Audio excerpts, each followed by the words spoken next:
Alright, my conference is starting in 3 minutes, but I've already opened it up for myself, so I'm on here. So if you could just make sure.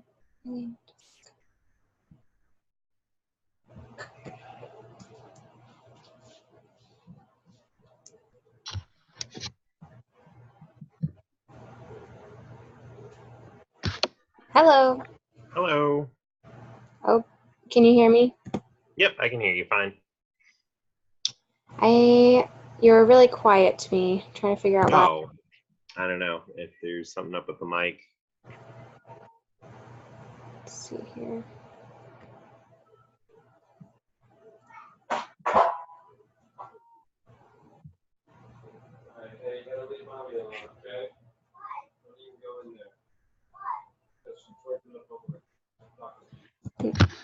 Any better or the same?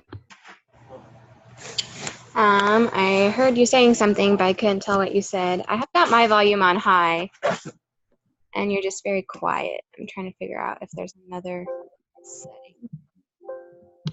Let's see here. No.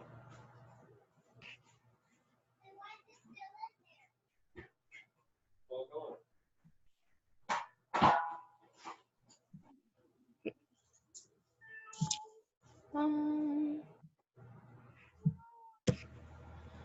I could mute you.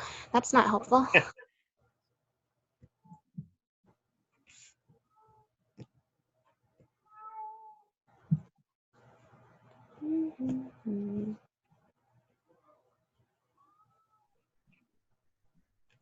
Oh, I bet I know why.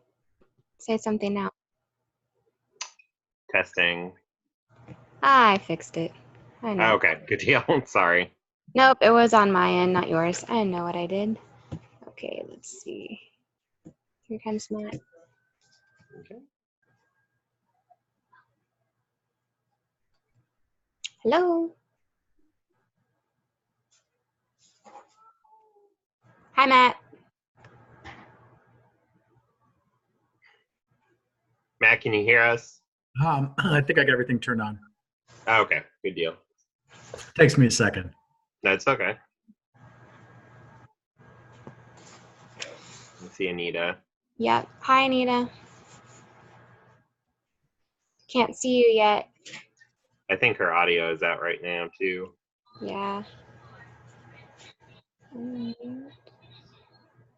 Okay, I don't know, my internet is unstable is what it keeps telling me, so I might not have any, I might just have audio. I'm not sure what's going on. Okay. Yeah, I mean we can at least hear you, so that's good. Hi. How's everybody? Good, and you? Pooped out. Okay. I apologize that I'm so bad at seeing people's emails. Oh, you're fine. I have 3 Gmail accounts and a Hotmail account, and sometimes I forget to check one of my accounts. So That's okay. Honestly, I checked it on Monday, and then I didn't check it again till Thursday, and I was like, I really hope they didn't want to meet like Tuesday or Wednesday this week because I didn't look at it. So you're fine.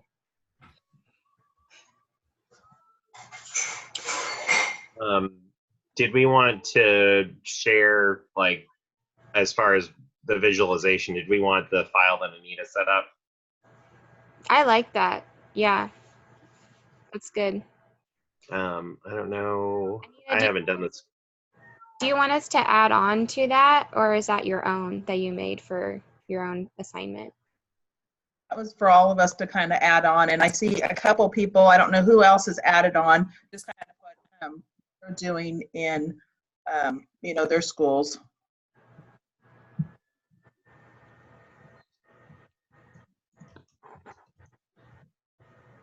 Yeah, I went ahead and I added the info that I had kind of collected together in a table toward the bottom, and I saw that Matt had put info in on it as well. mine's pretty sketchy. Well, and you know, in visiting with my, I actually visited with my superintendent, and she was not even aware of a couple of those. She's like, I've never even heard of those before. So I kind of did a little bit of research on some of those, and one of them was used more like in California, where there's a really high population of different ethnic groups. So I thought that was interesting. Like which one? Like the PSYOP or? Yeah, I'm trying to think which one it was. 'Cause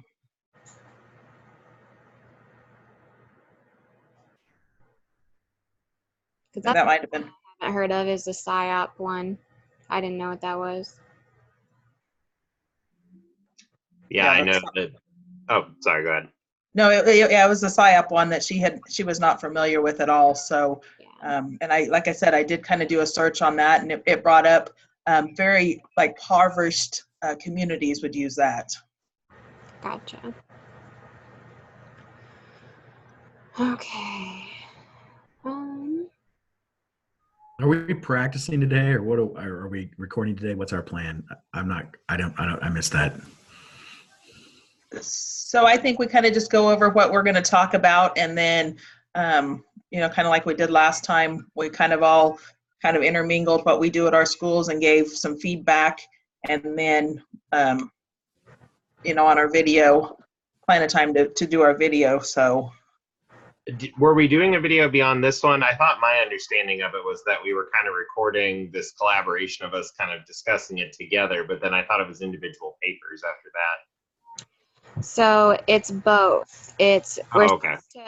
We're supposed to do like a planning meeting like we are right now, and then we create a video presentation that is submitted on Blackboard, and then you write your own personal reflection paper over that. Gotcha. Yeah.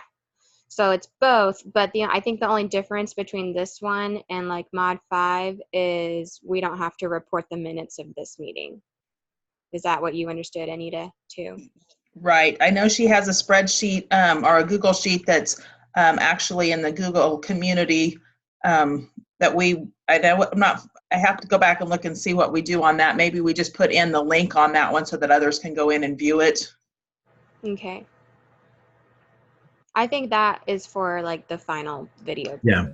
Yeah. But yeah. So. I haven't done a lot of research communicating with my school specifically about this module, but I know we do MTSS because we talk about it a lot, and I know we do IPS because that's the class that I'm teaching is a career individual plan of study class, but last year is the first year this was ever taught, and the principal just flat out told me this is not what I expected this class to be. You need to change it. And so it's being improved. But basically the goal is that students have an individualized track for their career that they can map out, and it's in different stages. So like 8th grade is kind of like the exploratory stage. And then once they get into high school, they pick pathways, and then they can adapt and change their pathways. But our high school is starting to put in like a bunch of like tech training certificates that you can get by the time you graduate. So if college isn't for them, maybe they're doing a different track, then they can be certified by the time they graduate high school and go out and get a job. So that's part of the IPS that I'm kind of building right now. So. And also with IPS, KSD actually has a rubric. And since we are a Gemini 1 school, we started implementing this last year. And, I'm not familiar enough with the rubric. I kind of rely on the other teachers that are kind of doing, more, I don't know, I'm just doing probably just basic fundamentals, whereas some of the other teachers are diving a little bit deeper into it with those students. So I have not had a chance to look at the rubric from KSDE on that either. Yeah, I think I have a copy of it. I can find it and share with you guys if you would like it. The PBIS, we don't really call it that, but we have, some positive behavior systems in place. Like we do A&E cards, we do positive recognition at the beginning of every day. So that's kind of how that, I don't know how that reflected our school, what I was thinking of. I think that's the main ones on my end. So. Hey, on IPS, Liam, what can you explain what you wrote there in terms of? I'm asking you to jump ahead here. No, you're fine. What Yeah, you I didn't put know about how we Zello and wanted. career cruising. So yeah, we use specific kind of web-based. Well, I shouldn't say web-based, but tech-based tools. So we just switched over to using Zello, and that was literally this year. So I haven't used that yet. I have some students who are signed up through it, but we used to have a program called Career Cruising.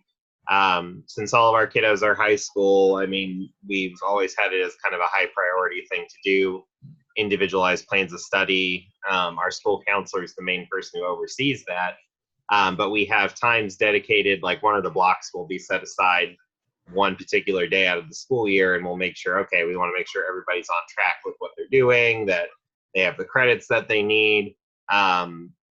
It would also give them little tests that kind of leaned them toward a particular career, like, oh, you know, you would be good as a, you know, an engineer, you know, like it would try to point them in the direction based on their skills and interests that, you know, would be something that would be applicable to what they like.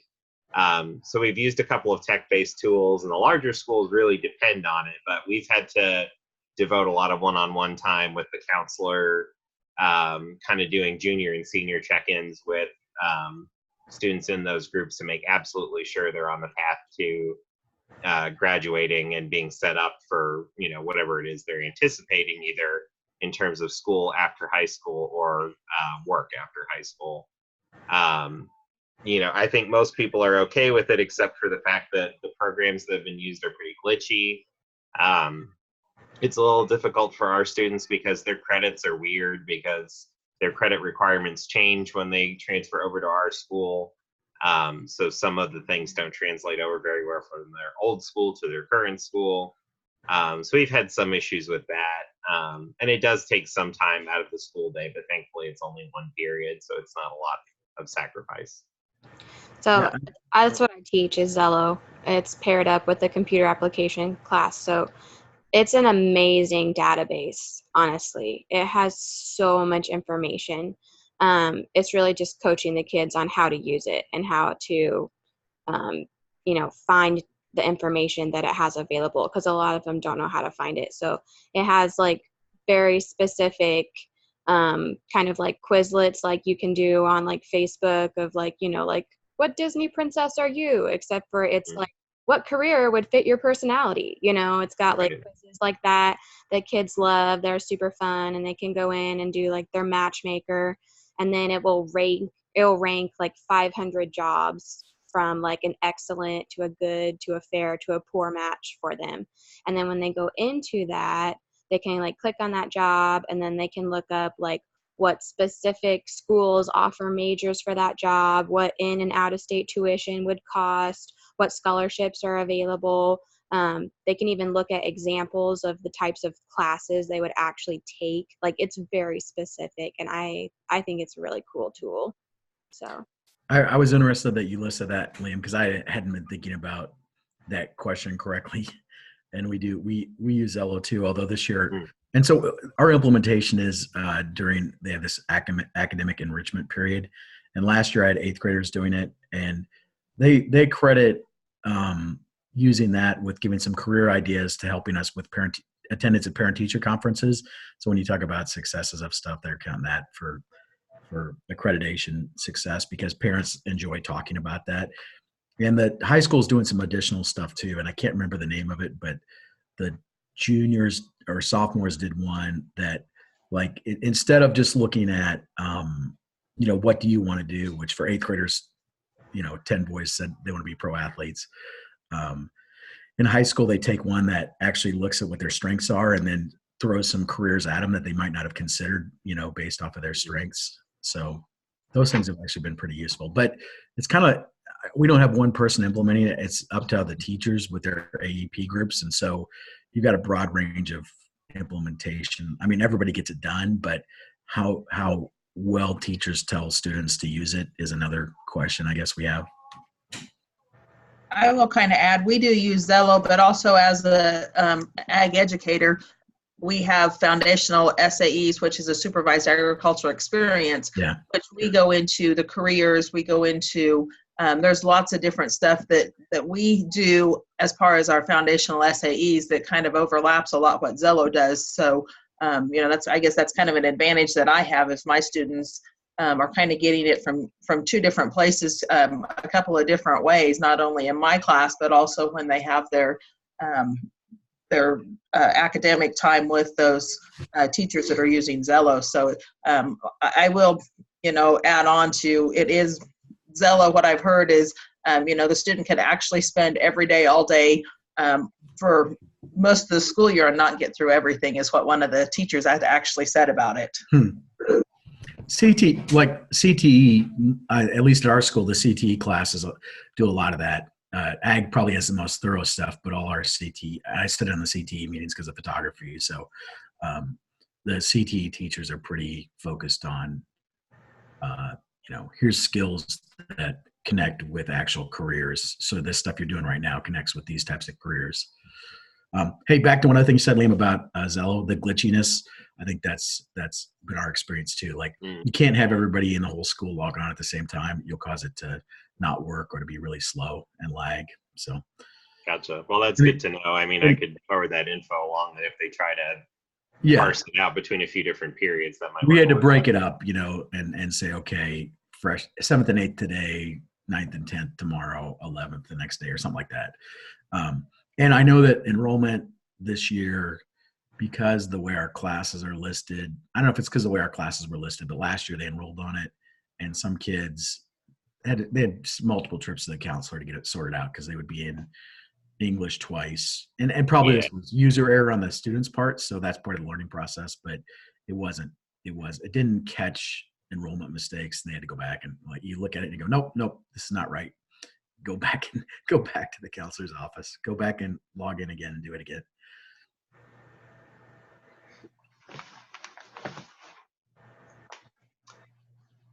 Sorry, Cadence, I know it looked like you were saying something about IPS earlier for a second there. I think that's it. Okay. Yeah. I was going to ask Anita about the career partnerships that you do alongside of it, because that's where we're wanting to go. We're just not there yet. So I know you said it's specifically ag, but how do you, I guess, build a unit where you can integrate in those trips to expose them to things that they're really interested in the real world, I guess? I guess I have the luxury of being able to schedule the field trips basically whenever I want. I did do one last year where we went to Dodge City, which was about an hour away, and I took all of my ag students and we toured the Servitech Lab, the High Plains Journal, the Kansas Crop Improvement, and we made one other stop. And just to kind of give students the ideas of what's out there, I will say that I do have guest speakers probably 3 or 4 times a month that, they're actually calling me wanting to come visit with my students. I've had Airgas, Tulsa Welding, our local implement dealers, our local co-op. So they are calling wanting to come and schedule times to speak to the students about what their industry has to offer. So, being a small community, I kind of know most of the people in the ag industry, since my husband and I are also farmers. I have those connections, and I have one class period that's an hour and 15 minutes. So a lot of times we will go into town and do stop by a business and visit with a business. So just building that. Also, some of my students actually, like during harvest time, they work for farmers. So they, with our class schedule and the flexibility of not having classes meet every single day, they use that time to actually go work for those farmers during the harvest time. Is that closely tied with the standards too, or is ag different? I don't really know. So I would say yes, because most all of mine, the standards or my competencies include something with leadership, something with careers, something with resumes, organization. So my competencies are a lot of things that are just real life application. Planning to do resumes and cover letters. Those are written into a lot of my competencies. Okay. I, just to piggyback on that, I take kids on field trips or have guest speakers a lot too. But we're in town, so it's easy. But like photography, the local we have a place called Valley Vet. It's a big catalog vet Oh, supply yeah. and ag supply business, and they've got a professional level photo lab because they got to shoot all their things for their catalogs and online. So they last year when we went in, they'd just gotten a brand new $50,000 camera, and so they've got an incredible setup there. And the local paper, I'm friends with them, and they let us come in and get some outside photographers to come in and stuff like that. Nice. And we do too. Like, I don't know, you're talking about connecting professionals. We've got a class. It's a workplace experience class where kids go for a couple hours once a week or every 2 weeks and go with a local business, kind of an internship, but also just kind of a job shadow experience type of deal. That another teacher's coordinating that they started a couple years ago. Nice. I will kind of add on to that. We also have, I don't know exactly what it's called, but basically some of our special ed students actually get to go, once or twice a week and do some different type of hands-on type of learning. We have a couple of thrift shops in town that allow them to come in and actually mark the items and put them out. Also, our local Dillon store allows that when they're there. I guess it's called on-the-job training, maybe. I don't know exactly what it's called, but they are actually with a para the whole entire time they're there. So that's something that's offered for those students, which is a great opportunity for them to kind of get integrated into the community. I guess I'm sorry, my brain's kind of wandering, but I'm thinking of like in terms of like MTSS and having that universal design. So if you're trying to give, the same information, but also not limit the gifted students who can take that information and do so much more with it, and also not overwhelm and, basically misrepresent in the grade book students who are well below. I guess in terms of an IPS and tying that in with careers and stuff, I'm thinking like assignment wise, like how I would adapt that in the classroom. That's where my brain's kind of at.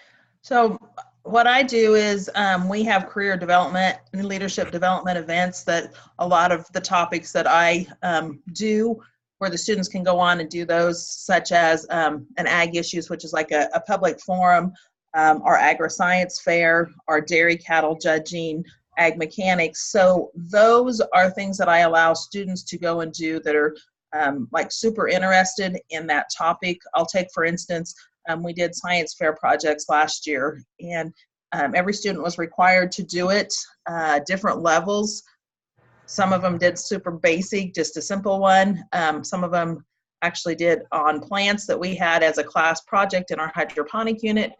One girl went on to basically, she got in touch with some scientists that did for the colostrum replacer for cattle, and she drew blood samples and spun blood, and her, so what I do is kind of allow them to go as in depth as they want in some of the things. If there's something that they are interested in, then those students actually go above and beyond, not necessarily getting a grade for that above and beyond, but she actually got to participate at our the state FFA Agri-Science Fair and at the Kansas State Fair with that project. So that was something that she had a passion for and she took above and beyond. Whereas the other ones, we had those as presentations in class, and then we had them at our local science fair exhibited also. So those are just some of the things that, every student is doing, but some of them choose to go more in depth. I don't know, that's, kind of reaching out to some of those. Some of them simply was an oral, didn't do a lot of writing, but they knew what they were doing with their experiment. Some of them had a PowerPoint, some of them had a full blown out with reports and everything. Nice. That's awesome. That state fair story is awesome. Yeah, that's not unlike kind of what we do with environmental science and the wind turbine competitions that we do.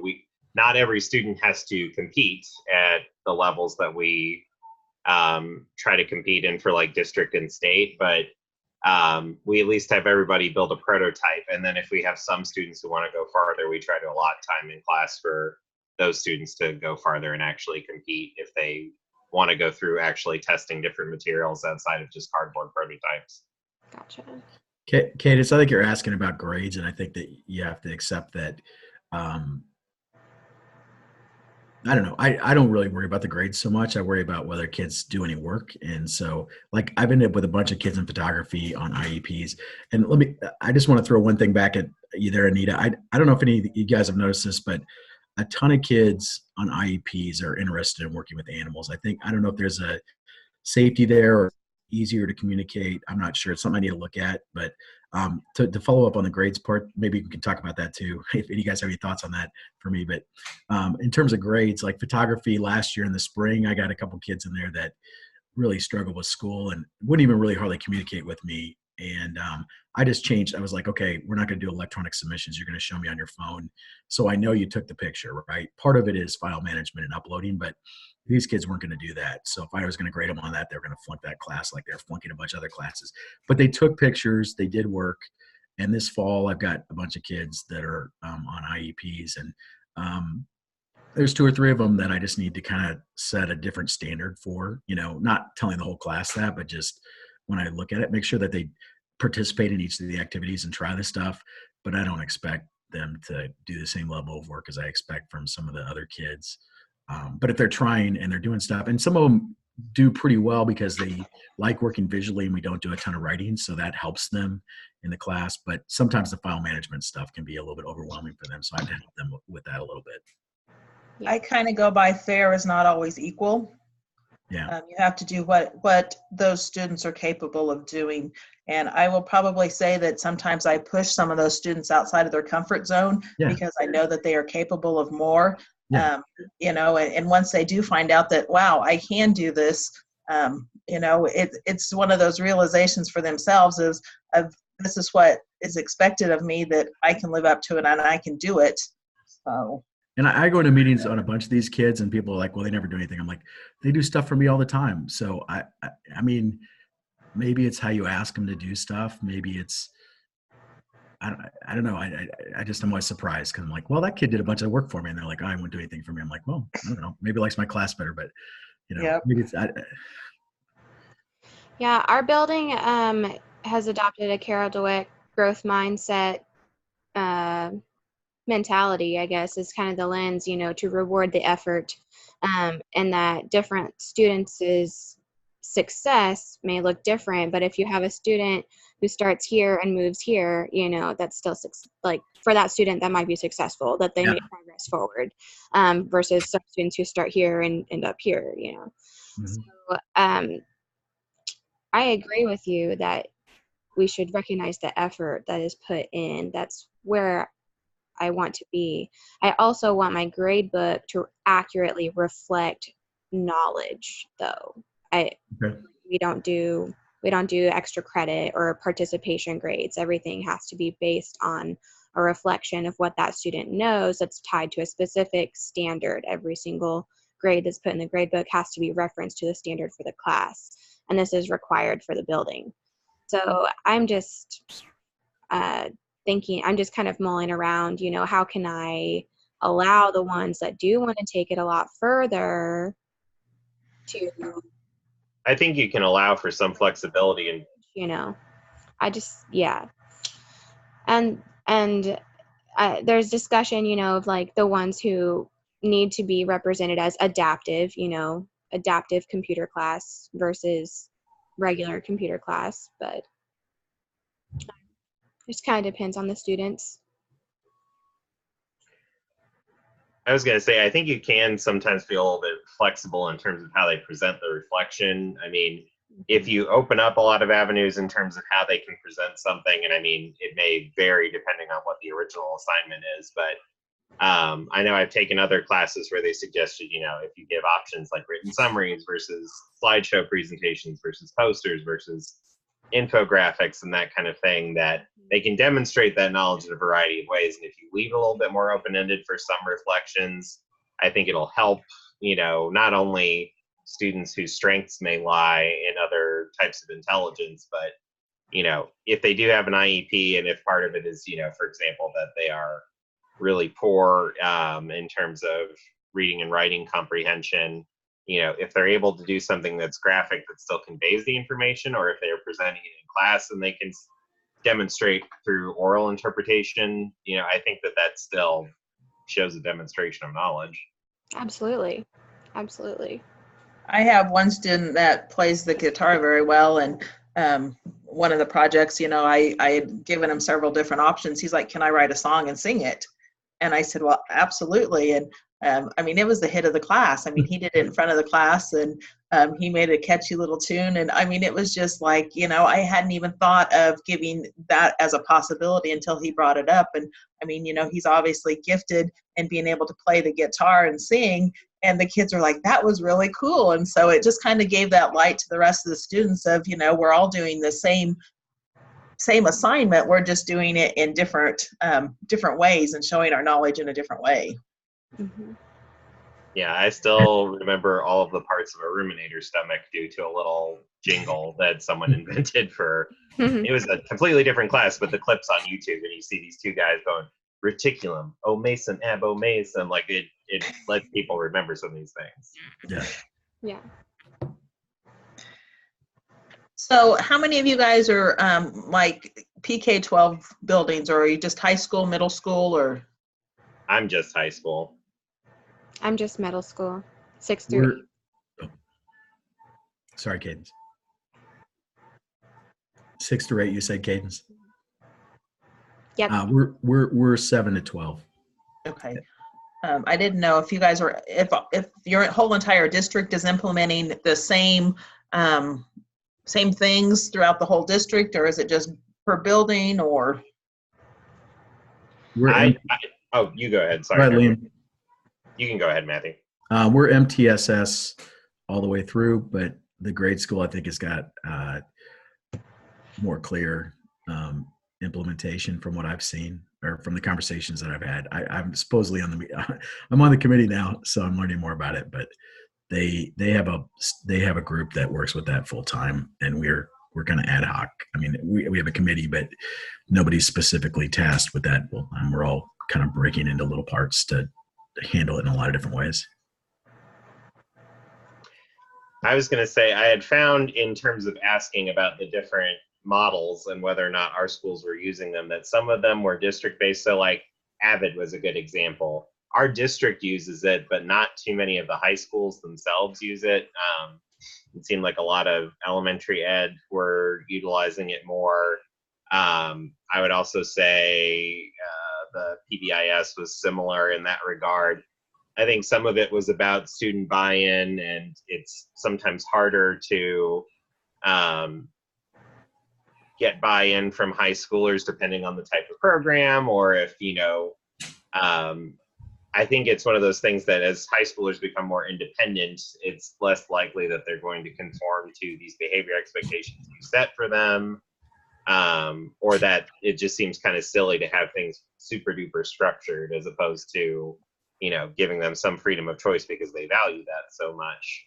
And they also seem to find, from building to building, it can vary just because of how much staff buy-in there is too. If you have a behavior plan and only half of your staff is utilizing it, like we have that problem sometimes with cell phone management at our school. Like some teachers are very quick to get on students about it, and some are like, "Oh, okay, it's all right for just now." And it makes it so wishy-washy that it's very hard to keep something concrete that a student can understand. Yeah. Our district is very disjointed because the middle school and one elementary school are redesigned schools. And then the second elementary school is not, and the high school is not. So it's very disjointed. And I think district-wide adoption for a lot of these things would benefit the students greatly. But obviously I'm not in charge. But yeah, it's very disjointed right now.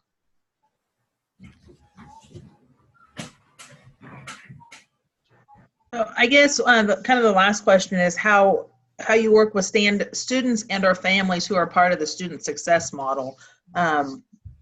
We just had our parent-teacher conference, and we talked kind of on Zello is what we talked about, and some of the careers that they had been doing. I will say that this is probably the highest attendance we've ever had at parent-teacher conference. We had student-led conferences last spring. We had the traditional conferences last fall where you went to each teacher to talk about grades, and this year was simply my homeroom students, their parents came and visited with me, and we just kind of talked about what their goals were, what some of their struggles were, and students, some students came, but it wasn't mandatory that students came. And it was just really interesting because the parents were like, these aren't things we typically talk about at a parent-teacher conference. But, I found out that one of the students loves to draw, but she doesn't want anybody to know that she's good at drawing.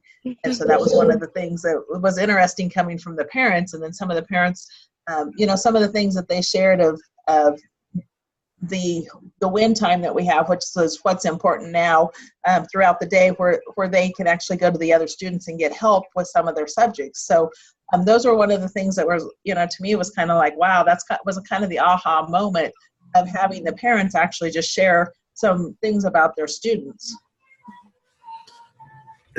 It's interesting, Anita, because I mean, that's what they said in Marysville too about doing this, where you met with your homeroom kids and used the Zello stuff.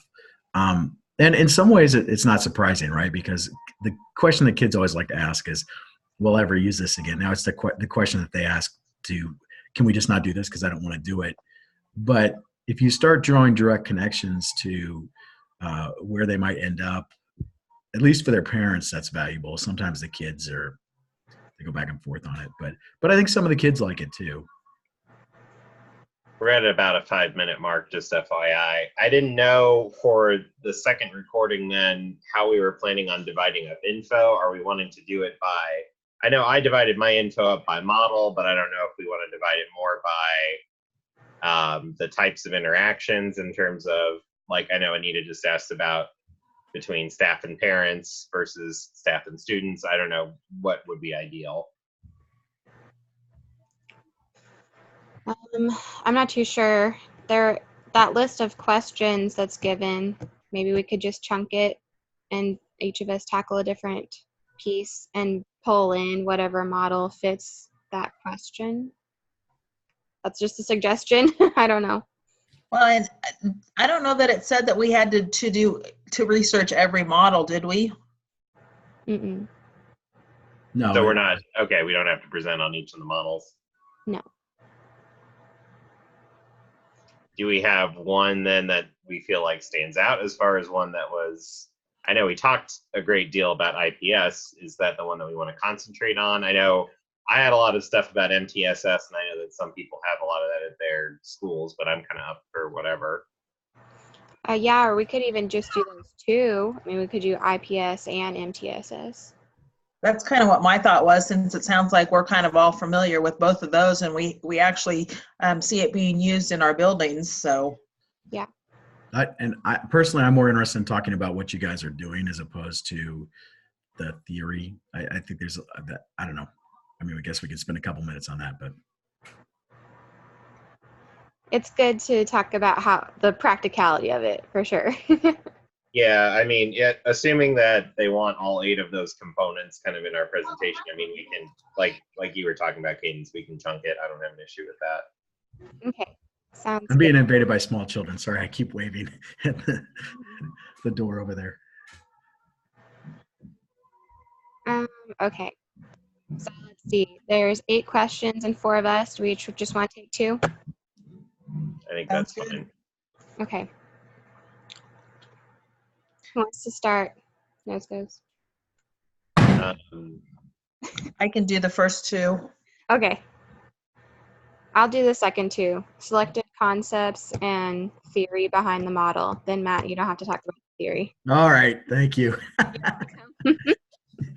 I'll probably chime in anyway because that's what I do. I can't help myself. That's fine. So I stay awake in meetings. No worries. Am I spelling your name correct, I can- Cadence? Yep. And then the next I one, can do how you 5 and 6. understand the I don't. practical application. That sounds like Matt. Okay, yeah. Yeah, I can talk about those too, and then we get Liam at the end.